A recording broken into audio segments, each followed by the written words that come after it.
Hello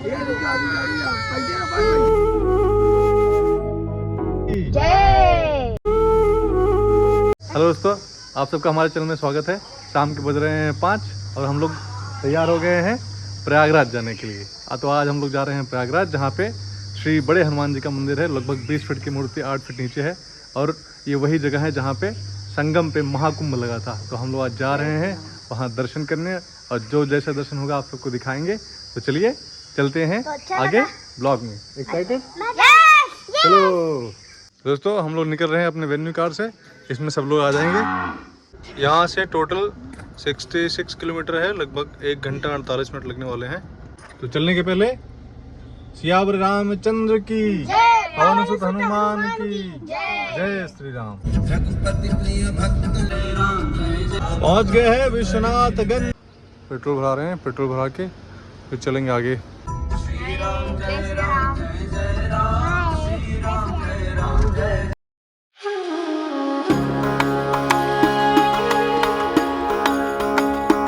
सिर्फ 24 kilometre बचे हैं, 7:12 में पहुंच जाएंगे।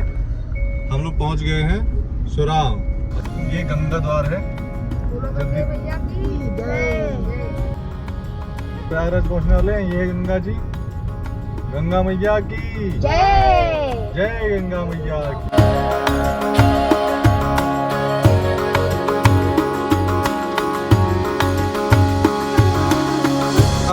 रास्ते में बिट्टी जी मिल गई हैं।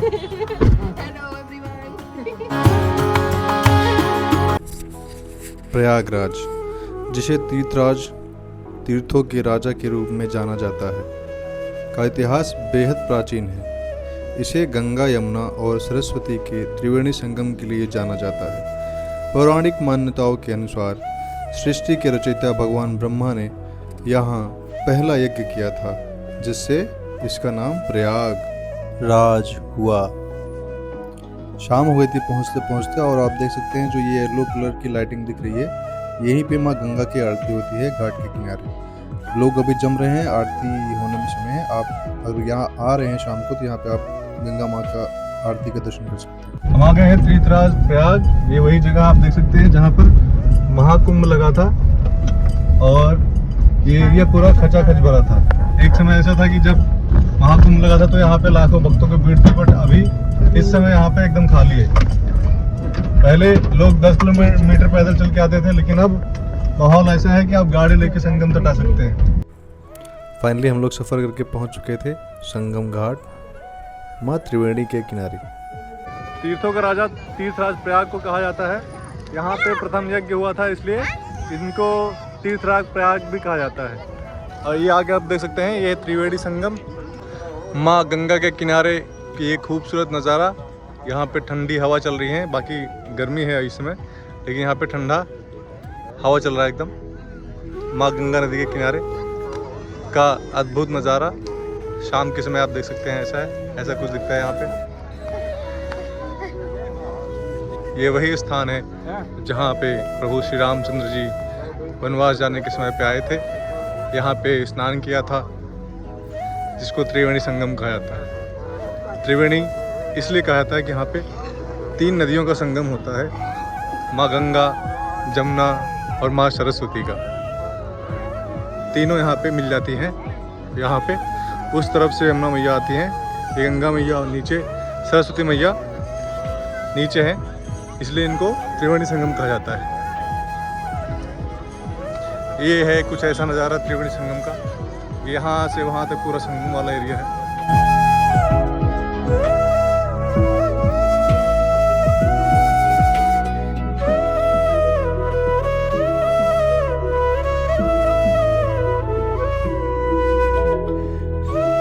तो जय श्री राम। रामचरितमानस के अनुसार माँ गंगा का नाम लेने से, आचमन करने से और 400 कोस दूर से श्री गंगा मैया की जय बोलने से सभी पाप दूर हो जाते हैं। तो आप जब भी आएँ, एक कपड़ा लेके आएँ, आप यहाँ पे बढ़िया स्नान करें, उसके बाद आगे बढ़ें श्री हनुमान जी के दर्शन करने के लिए। संगम का जल इसमें एकदम स्वच्छ, एकदम शीतल है। यही जल महाकुंभ में एकदम गंदा हो गया था लोगों के स्नान करने से।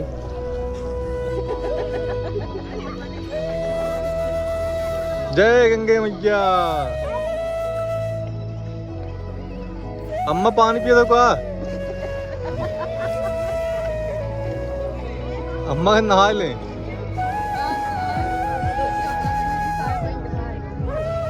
नवाज नवाज पूरा नवाज कूद जाएगा। नवाज नवाज कूद जाएगा। चला बिट्टी सब नवाज नहीं चला। अरे अरे जय श्री राम जय श्री राम। ये ऊंट महाराज की सवारी यहाँ पे हो रही है संगम के किनारे। भैया कै रुपये ले थे हैं? एक का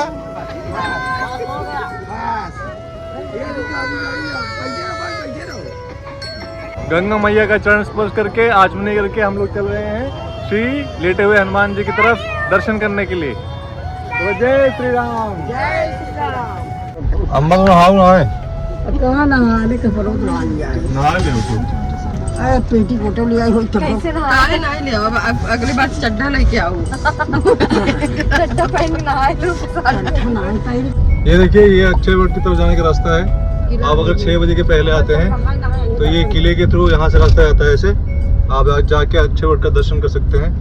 अक्षय वट का इतिहास है कि यहाँ पे प्रभु श्री रामचंद्र, सीता मैया और लक्ष्मण भैया स्नान करने के बाद, पूजन करने के बाद माता गंगा का यहाँ पे जाके विश्राम किए थे। उसके बाद वनवास की यात्रा प्रारंभ किए थे। गाड़ी यहाँ पे पार कर दिए हैं। अब यहाँ से चलेंगे श्री लेटे हुए हनुमान जी मंदिर के आगे के गेट की तरफ, वहाँ से दर्शन करेंगे। यहाँ पे माला फूल मिलते हैं। आप यहाँ से तुलसी की माला ले सकते हैं। यहाँ पे हनुमान जी को तुलसी की माला चढ़ती है और लड्डू का भोग लगता है। तो तुलसी का माला और प्रसाद लेके आगे बढ़ेंगे। प्रयागराज इलाहाबाद में त्रिवेणी संगम के पास स्थित पड़े हनुमान जी लेटे हुए हनुमान जी मंदिर दुनिया का एकमात्र ऐसा मंदिर है जहां हनुमान जी की मूर्ति खड़ी या बैठी मुद्रा में न होकर लेटी हुई अवस्था शयन मुद्रा में है। पौराणिक मान्यता और इतिहास की जाने तो पौराणिक कथा के अनुसार लंका विजय के बाद अत्यधिक थकान होने के कारण माता सीता के आग्रह पर हनुमान जी ने संगम के तट पर विश्राम किया था। वहीं एक ऐतिहासिक जनश्रुति के अनुसार कन्नौज के राजा को कोई संतान नहीं थी। उनके गुरु की सलाह पर राजा ने विंध्याचल पर्वत से हनुमान जी की एक विशाल प्रतिमा मंगवाई। मूर्ति को नाव द्वारा लाया जा रहा था, लेकिन संगम के पास नाव पलट गई और मूर्ति गंगा नदी में डूब गई।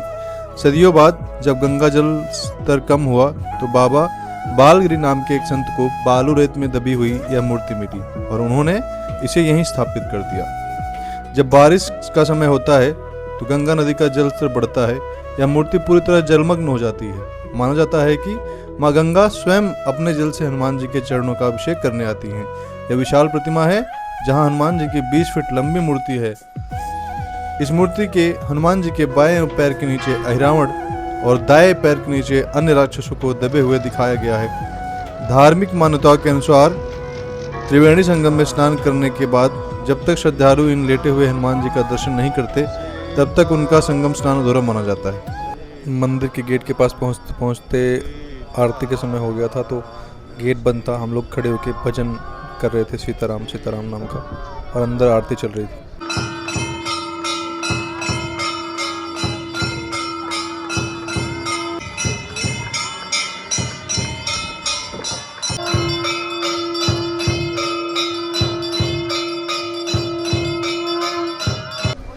आरती हो गया है। अब तो आरती लेके फिर गेट खुलेगा दर्शन करने के लिए।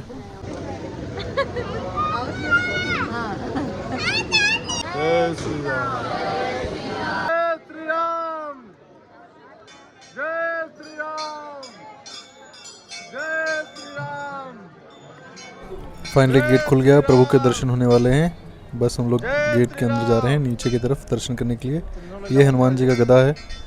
पूरे गदे में सिंदूर का लेपन हुआ है तो यहाँ से सब लोग चंदन लगा रहे हैं, तो हम भी लगा लेते हैं और आगे बढ़ते हैं। श्री राम जय श्री राम। जय हो बाबा की। मंदिर सुबह 5:30 बजे से 2 बजे तक खुलती है, दोपहर तक। फिर दोपहर के 2 बजे से 4 बजे तक श्रृंगार आरती होती है। फिर 4 बजे से मंदिर खुल जाती है 8 बजे तक। फिर 8 बजे विशेष आरती होती है हनुमान जी की। दर्शन कीजिए श्री बड़े हनुमान जी या लेटे हनुमान जी, बधवा वाले हनुमान जी भी कहा जाता है। ऊपर बाएं हाथ में गदा, दाहिने हाथ में प्रभु श्री राम लक्ष्मण जी और बाएं पैर पे अहिरावण और अन्य राक्षस जैसे आपको बताया गया जानकारी में। जय श्री राम, जय श्री राम। हनुमान जी को यहाँ तुलसी चढ़ता है और लड्डुओं का भोग लगता है। दर्शन कर लिए, खूब अच्छे से दर्शन हुआ, आरती में शामिल भी हुए। हनुमान जी के दर्शन करके बाहर आ गए थे। बाहर एक भव्य त्रिशूल है और भव्य पीपल का वृक्ष का पेड़ है। अभी मंदिर का निर्माण जारी है, तो कुछ मंदिर ऐसा दिखता है बाहर से। दोस्तों लगभग आधा घंटा वेट करने के बाद आरती वगैरह होने को हम लोग दर्शन कर चुके हैं। आधा घंटा हुआ, पसीना अच्छे से हो गया, भीग गए थे, पर थोड़ा थोड़ा पंखा चल रहा था, तो दर्शन खूब अच्छे से हो गया। अब चलते हैं आगे। यहाँ की जो पॉजिटिविटी है और जो माहौल है, जो मौसम है, तो एकदम भावुक करने वाला है। जो पॉजिटिविटी है एकदम बढ़िया है। श्री बड़े हनुमान जी का बढ़िया से दर्शन करने के बाद अब हम लोग आगे चल रहे हैं मनकामेश्वर मंदिर, जो सारे मनोरथ को पूरे करने वाला शिवलिंग है। कहते हैं कि प्रभु श्री राम जी ने उस शिवलिंग को स्थापित किया था। तो चलिए चलते हैं आपसे। श्री बड़े हनुमान जी से दर्शन करके जब आगे बढ़ते हैं तो बाएं ओर देख सकते हैं शंकर विमान मंडपम, जो कि दुनिया का एकमात्र सहस्त्र लिंग वाला मंदिर है, जो कि चौथे फ्लोर पे है। 108,000 लिंग है, उसके चारों तरफ 108 लिंग है। तीसरे तल पे तिरुपति बालाजी, दूसरे तल पे 51 शक्तिपीठ हैं और प्रथम तल पर शंकराचार्य जी की मूर्ति।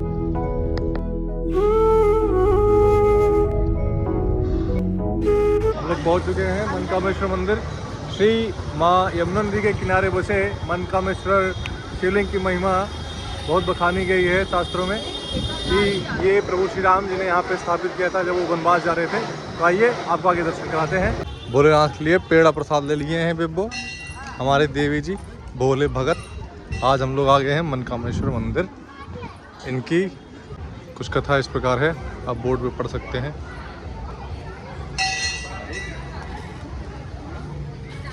हर हर महादेव। कैसा फील हो रहा है भोले बाबा के पास आके?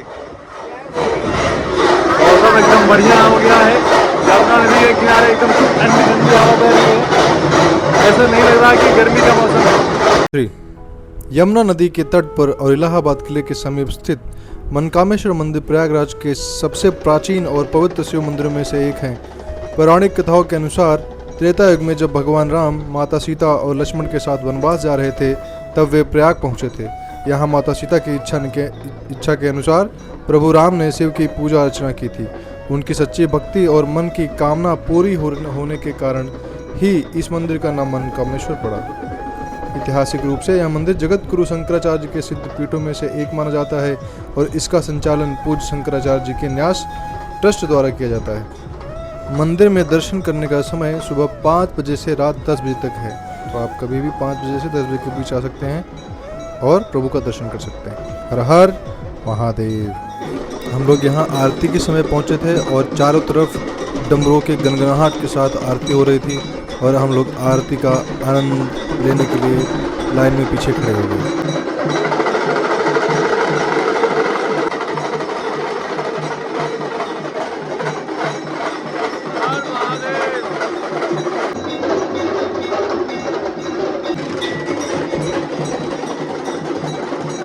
मंदिर प्रांगण में भव्य त्रिशूल, पीपल का वृक्ष, ऋणमुक्तेश्वर महादेव और माता मनकामेश्वर मंदिर भी है। आप यहाँ भी दर्शन कर सकते हैं।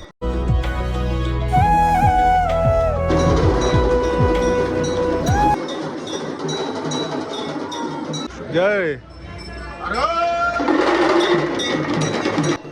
ये है प्रांगण में महादेव का त्रिशूल, लगभग 20 फीट का।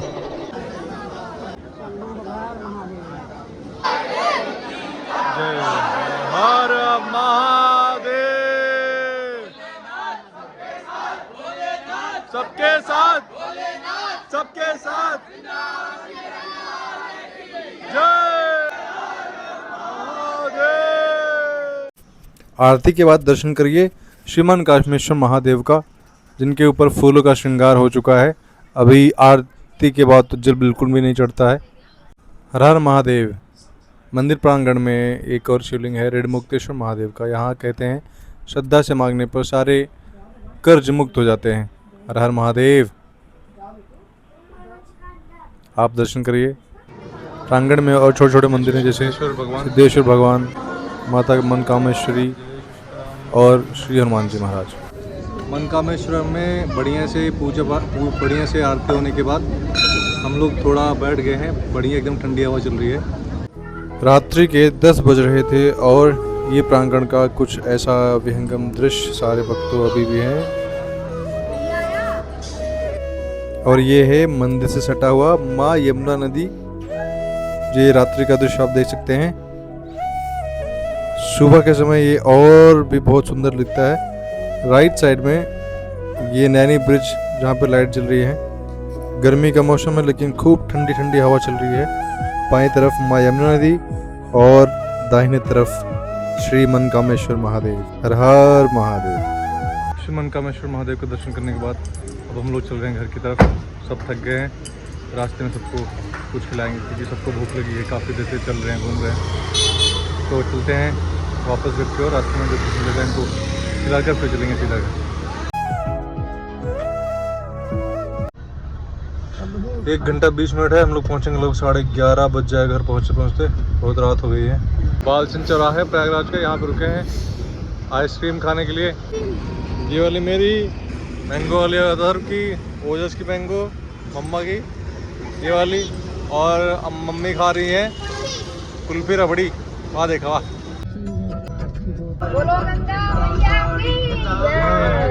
हम लोग रास्ते में रुके हैं, समोसा खा रहे हैं। ओजू, अत्तू, मम्मी सब लोग समोसा खा रहे हैं। समोसा खाने के बाद हम लोग रसगुल्ला लिए हैं। रसगुल्ले का नाश्ता कर रहे हैं। दोस्तों, अगर आप प्रयागराज और अयोध्या मार्ग प्रतापगढ़ होते हुए अयोध्या जा रहे हैं तो इस मार्ग में आप ददौली रुक सकते हैं। यहाँ पे रसगुल्ला बहुत फेमस है। अब देखिए यहाँ पे बढ़िया रसगुल्ला मिलता है 1 नंबर का। यहाँ पे रुक के ऐसी दुकानें हैं आप खा। हाँ दोस्तों, आ गए हैं घर। गाड़ी पार्क कर दिए हैं, चल रहे हैं अंदर। दोस्तों तो हम लोग घर पहुँच चुके हैं। रात के 12 बज चुके हैं। हम लोग निकले थे 5 बजे दर्शन करने के लिए प्रयागराज। सब लोग बहुत थक गए हैं। तो आपको ब्लॉग पसंद आया हो तो चैनल को लाइक करिएगा, सब्सक्राइब करिएगा, चैनल को शेयर करिएगा। मिलते हैं आपसे नेक्स्ट ब्लॉग में। तब तक के लिए जय श्री राम।